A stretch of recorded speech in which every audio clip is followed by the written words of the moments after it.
మనకి ఎవరికైనా డబ్బు ముఖ్యం. డబ్బు ఎలా వస్తది? అసలు డబ్బు ఉంటదా? ఉండదా మన దగ్గర? డబ్బు సంపాదిస్తామా? సంపాదన అనేది మన చేతిలో తెలుస్తుంది.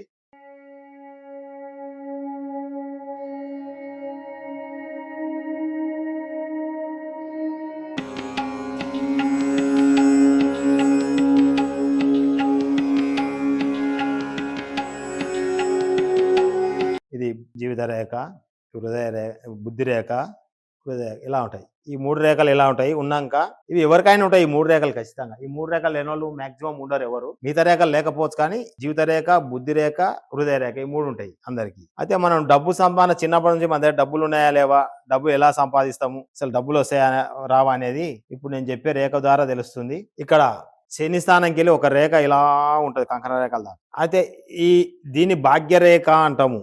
అంటే డబ్బు సంపాదన మన దగ్గర ఉంటుందా ఉండదా అనేది. అయితే ఇది శని స్థానం మధ్యవేలు, దీన్ని శని స్థానం అంటాము. ఈ శని స్థానంకి వెళ్ళి ఒక రేఖ నిట్ట నిలువుగా ఇక్కడికి రావాలి, కంకణ రేఖల వరకు ఉండాలి. ఉంటే ఏమైందంటే ఇలాంటి రేఖ ఉన్నవాడు డబ్బు ఉన్న వాళ్ళు ఇంట్లో పుడతాడు. ఒకవేళ డబ్బు లేని పేదరికం ఉన్న ఇంట్లో అయినా ఈ అబ్బాయి పుడితే తను పుట్టిన రోజు నుంచి ఆ ఇంట్లో డెవలప్మెంట్ అవుతుంది, ఆ ఇంట్లో వాళ్ళకు డబ్బులు కలిసి వస్తాయి. ఇది రకరకాలుగా ఉంటుంది. అయితే ఇలాదు ఆ ఇంట్లో డబ్బు లేని వాళ్ళకు డబ్బు కలిసి వస్తుంది, ఇతనికి అన్ని రకాలుగా సౌకర్యాలు ఏర్పడతాయి. ఇక ఇతని దగ్గర ఎప్పుడు ఎనీ టైం డబ్బులు ఉంటాయి. ఎన్ని కావాల్సి 1,00,000, 1,000, 10,000 ఎన్ని కావాల్సిన తన అవసరానికి దగ్గర డబ్బులు మన దగ్గర వాళ్ళ తల్లిదండ్రులు జమ అయితే తల్లిదండ్రులు ఇస్తూ ఉంటారు. ఇతను ఆ ఇంట్లో పుట్టినందుకు ఆ ఇంటి తల్లిదండ్రులు డెవలప్మెంట్ అవుతారు. అంతేకాకుండా బ్యాంక్ బ్యాలెన్స్ పెరగాలంటే ఇంకోటి గీడ ఒక రేఖ ఇలా ఉండాలి. ఉంటే ఈ రేఖతో పాటు ఇక్కడ సూర్యస్థానం కింద రేఖ హృదయ రేఖ నుంచి పైకి ఉంటే అతని దగ్గర డబ్బు నిల్వ ఉంటుంది, బ్యాంక్ బ్యాలెన్స్ పెరుగుతుంది. ఈ రేఖ ఎంత బ్రాడ్ గా ఉంటే అంత డబ్బులు వస్తాయి, అన్ని డబ్బులు బ్యాంక్ బ్యాలెన్స్ పెరుగుతూ ఉంటది. దీన్ని సూర్యరేఖ అంటాము. అయితే ఇప్పుడు భాగ్యరేఖ అనే చెప్తున్నా. అయితే ఈ రేఖతో ఇలా ఉన్న వాళ్ళకు బాగా డబ్బు సంపాదిస్తారు. పుట్టినప్పటి నుంచి డబ్బులు ఉంటాయి. ఏనాడు చదువుకి ఇబ్బంది రాదు, అతనికి అనుకున్న అన్ని సౌకర్యాలు ఏర్పడతాయి, తల్లిదండ్రులు అతని సౌకర్యాలు అన్ని తీరుస్తారు. చనిపోయే వరకు కూడా డబ్బుకు లోటు రాదు. కొందరికి ఏమో ఇట్లా మధ్యకెళ్ళి ఉంటది. అయితే ఈ భాగ్యరేఖ కూడా ఇక్కడ 0, ఇక్కడ 100 years ఇట్లా చూసుకోవాలి. అయితే ఇక్కడ లెంత్ ఎంత తగ్గితే అన్ని సంవత్సరాల డబ్బులు ఉండవు. ఇలా చిన్నప్పుడు కంకణ రేఖల నుంచి రేఖ లేకుండా ఇక్కడ మధ్య నుంచే రేఖ ఈ భాగ్యరేఖ స్టార్ట్ అయ్యి శని స్థానానికి వెళ్తే ఇతనికి ఒక 25 years నుంచి డబ్బు స్టార్ట్ అయ్యి, అంటే 25 years దాకా అతనికి డబ్బే ఉండదు. కష్టాలు పడతాడు, ఏమేమో పనులు చేస్తాడని ₹1 ఎన్నడూ డబ్బులు ఉండదు. డిగ్రీ అయిపోయేదాకా చాలా కష్టాలు పడతాడు.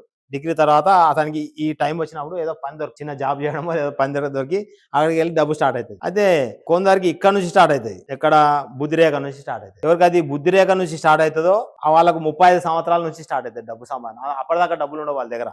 ఇక్కడ నుంచి ఇక్కడికి 5కి స్టార్ట్ అయితే అతనికి 35 సంవత్సరాల నుంచి డబ్బు సంపాదన స్టార్ట్ అవుతుంది. చిన్నప్పుడు మటుకు అన్ని కష్టాలే, తిండి కూడా కష్టం ఉండదు, తిండి కూడా తినలేడు. అసలు డబ్బులు అంటే ఎటుంటే కూడా అతనికి తెలియకుండా ఉంటుంది. అంటే జేబులో డబ్బులు ఉండవు, ఏడ పని చేసినా ఏ రోజు ఆ రోజు అయిపోతాయి. రోజువారి కూలీలాగా పని చేయాల్సి వస్తుంది, జేబులో డబ్బులు లేకుండా ఇబ్బంది పడుతుంటారు. అలా కాకుండా కొందరికి ఇక్కడ స్టార్ట్ అవుతుంది, ఇక్కడ శని స్థానం కింద హృదయ రేఖ నుంచి పైకి వెళ్తుంది, అంటే చిన్నగా ఉంటది. ఇలా కొందరికి ఇది భాగ్యరేఖనే. ఈ చిన్నగా ఉన్నప్పుడు ఏమైతుంది అంటే ఇది ఏమైతుంది, వీళ్ళకు కనీసం 46-47 ఏళ్ళు వచ్చినాకనే డబ్బు సంపాదన. అప్పటిదాకా డబ్బు ఉండదు, వాళ్ళు చేద్దామని వాళ్ళ దగ్గర డబ్బులు ఉండవు. అంటే ఇక్కడ భాగ్యరేఖ లేదు కాబట్టి పని ఉండదు, పని చేసిన డబ్బులు మిగలవు, వాళ్ళ దగ్గర డబ్బులు ఉండవు, డబ్బుకు బాగా ఇబ్బంది పడతారు. అయితే ఈ భాగ్యరేఖ ఎవరికైతే పెద్దగా ఉంటుందో వాళ్ళు చిన్నప్పటి నుంచి బాగా డబ్బు సంపాదనలు ఉంటారు, డబ్బుకు లోటు ఉండదు, సౌకర్యాలకు లోటు ఉండదు, అన్ని రకాల కోరికలు ఏర్పడతాయి, చదువు బాగా వస్తుంది, ఆయన పుట్టిన ఇల్లు గొప్పగా. ఇలా రేఖ ఉన్న లేడీస్ ఎడమ చేయి చూసుకోవాలి, మగపిల్ల కుడి చేయి చూసుకోవాలి.